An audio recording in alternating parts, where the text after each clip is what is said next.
The invitation arrived on a Wednesday, black cardstock with silver foil lettering. It announced the Hawthorne family's annual reunion, to be held in San Francisco.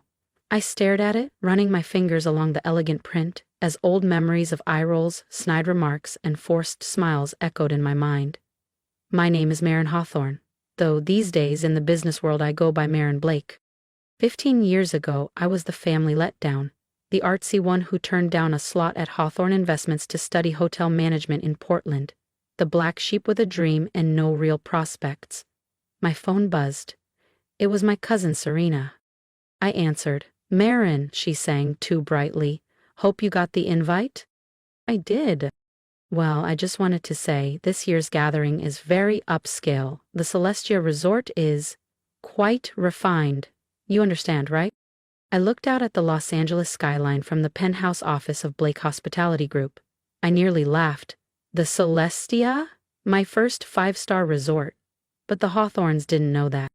"Are you saying I don't fit in, Serena?" "Aw, don't be like that," she said, her tone sticky sweet. "It's just, we'll have celebrities, tech founders, a senator or two. You know how appearances matter." By appearances, she meant me. Couldn't have her influential friends realizing her cousin once worked reception? "And who picked the venue?" "I did, obviously," she said proudly. "Dad said I have a knack for luxury spaces. The Celestia is the top spot in the Bay Area. I had to call in serious favors to land it." I nearly choked. The favor had come through our booking site. I'd approved it personally, at 40% above our premium rate. "That must have been tricky," I said. "Well, not everyone has my pull," she gloated. "The owner, M. Blake, is reclusive, but their team was so cooperative when they heard the Hawthorne name." "Of course they were. I told them to roll out the red carpet." "Anyway," Serena said, "I'm sure you get it. Maybe next year. If you've moved up from that boutique motel in Silver Lake." That motel launched my entire empire. "But sure, Serena, maybe next year." "That motel," Serena mocked. "It was actually my pilot property, where I tested and refined the innovations that would later make Blake Hospitality Group a disruptor in the luxury hotel world. But the Hawthorns stopped paying attention to my career long ago." "Something like that," I had told her. After hanging up, I leaned back in my leather chair, the hum of Los Angeles traffic faint beneath the double-glazed windows. Memories rushed in. 15 years ago, I'd graduated from the University of Oregon with a degree in hotel management, brimming with ideas and zero support from my family. "You're going to clean rooms for a living?" my father had boomed. "No Hawthorne wears a name tag." But I did, and I carried luggage, scrubbed floors, handled irate guests, and trained staff. I didn't just want to run hotels, I wanted to reinvent them, and to do that, I had to understand every inch of how they worked. Within 4 years, I opened my first property, a boutique stay in Silver Lake called the Blue Lantern. It sold out every weekend. Now, at 34, I own 21 high-end resorts across 5 countries. The Celestia, their reunion venue, was my crown jewel. A fusion of California coastal design and sustainability tech, it won Luxury Resort of the Year twice. And now, somehow, my family thought it was too good for me. My phone buzzed again. It was Marcus, my assistant. "Reunion contract needs your signature. Want me to bring it up?" I typed back with a grin. "No need. I've got plans for this one." I opened my laptop and began finalizing the adjustments. If they thought I wasn't fit to attend, they were about to experience what exclusion looks like. When the outsider signs your guest list. Every decision for the reunion would pass through my hands. The lighting, the music, the chef's tasting menu, even the ambient scent used in the lobby. It was time for a quiet spectacle. Memories burned in my mind, like when they sat me at the kids' table well into my 20s, or worse, Serena's wedding, where she accidentally had me seated next to the valet team. She'd said I'd feel more at home. I'd owned 9 hotels by then. They never asked questions. They never looked past the old image of me. Only my younger sister Camille had stayed in touch, though she never knew how far I'd come. She called just as I was finishing the arrangements. "Maren," she said gently, "Serena told me she asked you not to come. I'm so sorry." "Don't be," I replied, signing the final contract with a smile. Actually, I have a favor. Can you make sure everyone arrives at exactly 7 p.m.? Why, what's happening? Let's just say Serena isn't the only one with connections at the Celestia. The next 2 weeks flew by. I oversaw everything, down to the floral centerpiece shade. If they were going to exclude me from my own resort, I was going to give them a night to remember. The Hawthorne family demanded luxury. I was about to give them a show they'd never forget. The night before the reunion, I stood quietly in the lobby of the Celestia, watching my staff polish the marble until it reflected like glass. Light from the crystal chandeliers danced across the room, illuminating every detail of the coastal-inspired interior. White stone columns, subtle gold trim, sea glass accents. Everything was flawless. Marcus appeared beside me, tablet in hand. All arrangements are confirmed. New signage will be revealed at exactly 7:15 p.m. tomorrow. Are you sure about this? I didn't hesitate. I thought of Serene's smug voice on the phone, of the years of microaggressions and cold shoulders. Absolutely. After all, it's not every day I get to welcome my family to my own resort. I smiled, already picturing their faces when the truth hit. Tomorrow would change everything. At exactly 6:45 p.m. the next evening, I stood in my private suite on the top floor, watching security feeds of the arrivals. They came like clockwork, designer handbags, heels clicking, Rolexes gleaming, everyone trying to outshine each other in a shallow pageant of wealth. Serena waltzed in wearing red Valentino, barking orders like she was management. She posed by the floral display, camera ready. My father's black Bentley rolled up next, trailed by luxury cars filled with aunts, uncles, and cousins I hadn't seen since I was the failure of the family. Everything's prepped, Marcus said, glancing down at his screen. Staff knows their cues. Want security on alert? I shook my head. No need. The Hawthorns wouldn't dare ruin their own illusion of elegance. I adjusted my slate gray suit, custom Armani. Not that any of them would believe I knew the brand, let alone owned more of it than half the room. Let them get comfortable, I said. This is going to be fun. In the grand ballroom, the reunion buzzed with champagne and self-congratulations. Serena bragged near the fountain, reliving her effort to book the venue. My father circled with old colleagues, no doubt boasting about his stock portfolio. My cousins posed by the Celestia signage like it somehow validated their status. At 7:10 p.m., right on schedule, the hotel manager approached Serena. Ms. Hawthorne, I'm afraid there's a small issue with your reservation. Serena's polished expression soured. Excuse me, I arranged this directly with your corporate office. Yes, ma'am, the manager replied. It's just, the owner had a few special instructions for this evening. Serena laughed, waving a manicured hand. Please, I highly doubt M. Blake has time to meddle in event details. A hush fell over the room as I stepped forward from the back of the ballroom. Actually, I said calmly, M. Blake does concern herself with quite a few things.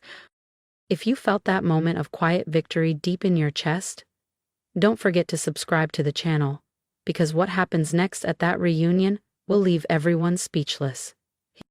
Silence fell like a curtain. Every head in the ballroom turned toward me. The forgotten cousin, the so-called embarrassment, now standing at the entrance of the most elite resort on the West Coast, dressed in a tailored suit that probably cost more than Serena's handbag collection. Marion?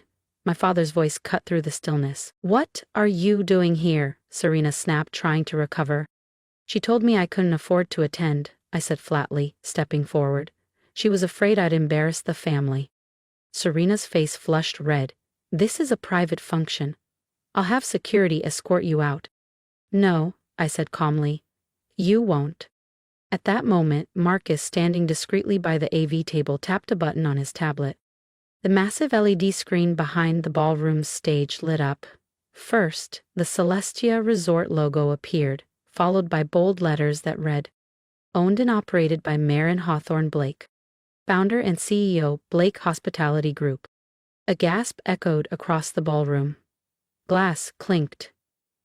Somewhere near the fountain, someone dropped a fork. Serena's champagne flute slipped from her hand and shattered against the marble floor. That's not possible, she stammered. Would you like to see my business card? I offered sweetly, holding up the sleek black leather case in my hand. Or maybe the property deed? I gave the portfolio a gentle pat.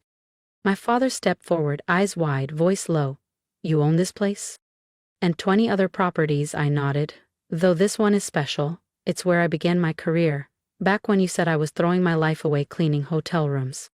The memories surfaced again. Serena sneering at my housekeeping uniform, my aunts whispering that I'd settled, cousins cropping me out of photos like I didn't belong. All those years, I continued, letting the words sink in, you looked down on me, but you never once looked up. I turned to Serena. The tiny motel in Silver Lake you loved to mock? That was my prototype, my innovation lab, the foundation of what this industry now calls the gold standard. Marcus stepped forward, placing elegant navy folders into the hands of key family members. These, he said, contain the real story behind Blake Hospitality Group and the invoice for tonight's event. Serena grabbed hers, rifling through it with trembling hands. Her eyes widened. This is above market. About 40% above, I confirmed. A family surcharge, if you will. From the back of the room, Camille burst into laughter. A few others followed, awkward at first, then bolder as the tension cracked. My father looked at me, jaw tight. Why didn't you ever tell us? I met his gaze. Would you have believed me? He said nothing. No one did. But in that moment, the silence spoke volumes. 15 years ago, you told me no daughter of yours would ever work in a hotel, I said, my voice steady but clear. Well, you were right about one thing. I don't work in a hotel. I paused, then smiled. I own them. Around the room, every digital screen came to life. Panoramic visuals of my resorts worldwide flickered across the ballroom. The golden hues of our overwater villas in the Maldives, the snow-draped elegance of our Swiss alpine retreat, the towering grandeur of our glass-fronted property in Dubai, where the skyline stretched like a crown across the horizon. As for tonight's reunion, I added smoothly, your reservation hasn't been canceled. You're welcome to stay. In fact, I've arranged a private tour of the property. I think it's time you all saw what a career in customer service really looks like. Serena took a step forward, her polished persona cracking. Marin, we never meant. I cut her off, gently but firmly. Yes, you did. Every snide joke, every time you left me out of the photo, every time I was treated like the help. I looked around the room, voice lifting just slightly. But while you were busy upholding your status, I was busy building a legacy. Welcome to the Celestia. The crowd stirred. My team will escort you to your upgraded suites. Though, Serena, I added, turning slightly, your room had to be adjusted last minute due to a high-profile booking. We had to place you in one of our standard queen rooms. Her face flushed a deep crimson. The same room category she once mocked me for cleaning. As the family followed staff to their suites, some in awkward silence, others nervously whispering, my father stayed behind. I was wrong, he said, his voice uncharacteristically soft. About everything. I studied him for a long moment. The man who once belittled my choices now looked small, unsure. Yes, I said quietly, but do you want to know the best part of owning 21 hotels, Dad? He raised an eyebrow. I've got 21 presidential suites. You can pick any one of them to stay in while you figure out how to make things right. A faint smile tugged at his lips. Where'd you learn to negotiate like that? Probably the same place I learned real leadership, by starting at the bottom, something this family never had to do. That night, after the private tours and quiet conversations had ended, I stood in my penthouse suite, overlooking the San Francisco skyline. Marcus entered with a folder in hand. Tonight's final numbers, he said. Your family seems humbled. I laughed. Amazing what a little perspective, and a room without a view, can do. Are you going to tell them, he asked, about Paris, Tokyo? I turned to the desk where the contract sat, ready to be signed. Not yet, I smiled. Let them be surprised. The Celestia was just the beginning. If you've loved watching Marin reclaim her power, don't forget to subscribe, because in the next chapter the world gets even bigger. And the family? They're not done learning yet. Let's save something for next year's reunion, I said aloud to no one, the city lights of San Francisco glittering below me. Every smart hotelier knows Repeat guests are the best kind. I leaned against the floor-to-ceiling window of my penthouse, my reflection framed by the skyline I used to only dream of. The journey from scrubbing baseboards to signing international development deals hadn't been easy, but it had been worth it. Success, I realized, was never about vengeance. It wasn't about proving my family wrong. It was about proving myself right. And sometimes the sweetest kind of revenge isn't cold at all. It's warm, luxurious, served with a rooftop breakfast and a view that takes your breath away. My phone buzzed. Serena.